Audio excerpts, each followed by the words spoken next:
The interesting thing here and the worrying aspect is that when China retaliates in what it views as a proportionate and measured way to US tariffs, Trump seems to interpret that as further Chinese economic aggression. Now, the difficult issue here is that the internal political dynamics in both countries make it very difficult to envision a path to a negotiated settlement.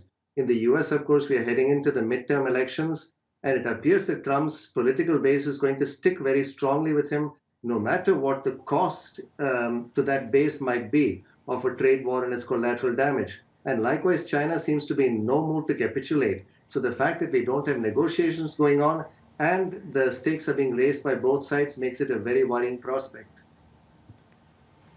Is that what you think is going to happen? I mean, do you think that China is going to retaliate in kind? I mean, obviously, well, possibly with a smaller amount, given the amount of their exports and imports versus that of the US. Or do you think that China is going to use other tools in their arsenal, for example, the currency and weakening the currency?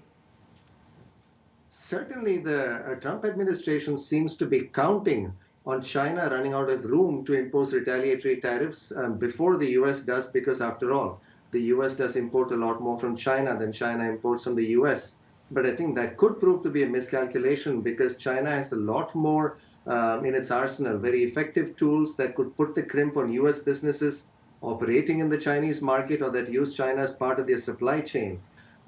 Depreciating the yuan is certainly not something that I think they would consider seriously because that is a tool that could potentially backfire on China if it sets off a currency depreciation capital outflow spiral like the one that China experienced a couple of years ago. So that is not the tool they're going to use, and I don't think it would deliver a great deal of bang for the buck.